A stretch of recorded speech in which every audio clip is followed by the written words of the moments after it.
Assalamualaikum warahmatullahi wabarakatuh. Perkenalkan, nama saya Ahmad Zamahendra, NIM T2016-7023. Saya akan menjelaskan materi mengenai psikologi sebagai tugas daring kelas Psikologi Pendidikan PGMI D2. Yang pertama, pengertian psikologi itu sendiri. Psikologi itu diambil dari bahasa Yunani yang terdiri yaitu psikologi gitu.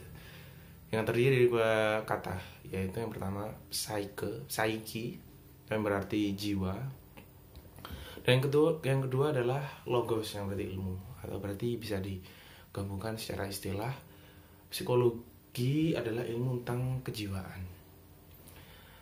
Nah, beberapa ahli itu berpendapat bahwa psikologi ini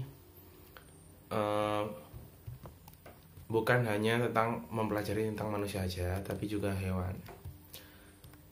Dalam Ensiklopedia Nasional ini pelajari bahwa psikologi yang dipelajari adalah perilaku manusia dan binatang, baik yang tampak yang dapat dilihat secara langsung maupun yang tidak dapat dilihat secara langsung,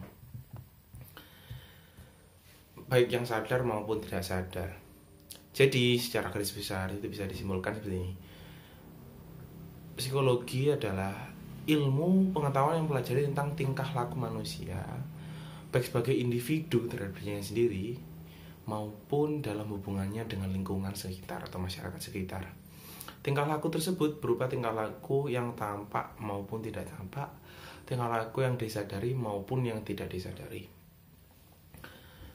Kalau saya juga mungkin bisa berikan contoh ya tentang apa yang tampak tapi tidak tampak dan tidak tampak. Misalkan kita sedih ya, yang tampak itu adalah mungkin nangis, air mata, atau ekspresi muka itu, wajah itu pasti terlihat ya, atau murung atau galau atau dan lain sebagainya. Yang tidak tampak adalah jiwa kita atau hati kita yang sedih, merasakan sedih. Kemudian pertanyaannya menjadi pertanyaan adalah, apakah manusia dapat hidup tanpa psikis atau jiwa tadi, atau psiko tadi, atau lebih kerennya psikis ya? Apakah manusia dapat hidup tanpa psikis? Ternyata setelah saya cari-cari, psikis atau jiwa dalam bahasa Indonesia, jika kita translate dalam bahasa Jawa, saya menemukan arti bahwa psikis atau jiwa itu memiliki arti nyowo atau nyawa dalam bahasa Jawa. Jadi menurut saya pribadi, berdasarkan bersumber dari Google Translate atau KBBI lah atau apa itu, saya menyimpulkan bahwa ternyata manusia tidak dapat hidup tanpa psikis, karena memang psikologi itu apa yang kita lakukan sejak bangun tidur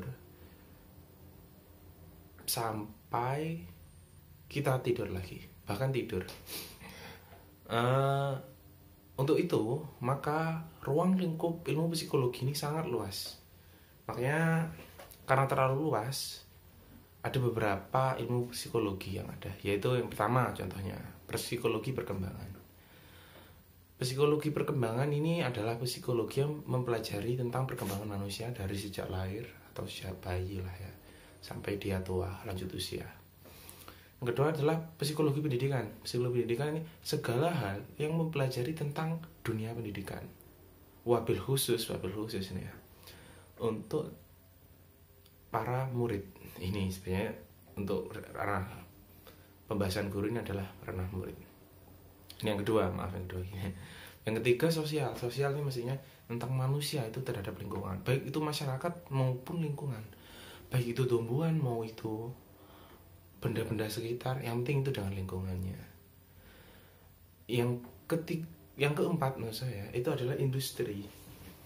Baru buat jamu ya, ini industri ya. Industri ini maksudnya psikologi semakin ya, ini jadi industri ini lahirnya dulu katanya sih semakin berkembangnya zaman, dunia perindustrian atau organisasi ternyata juga dapat dipelajari secara psikologi, juga memiliki ranah psikologinya sendiri. Dan yang terakhir adalah klinis. Yang kelima atau yang terakhir adalah klinis. Jadi dalam psikologi klinis ini mempelajari tentang tingkah laku manusia yang sehat dan tidak sehat, normal dan tidak normal. Dilihat dari aspek psikisnya, dari tingkah laku manusia itu sendiri, apakah manusia itu hidup sehat, semacam itulah ya. Itu juga termasuk dalam ranah psikologi. Mungkin masih ada luas lagi, kalian komen di sini. Like, comment, dan subscribe ya. Ya, terima kasih, itu saja dari saya.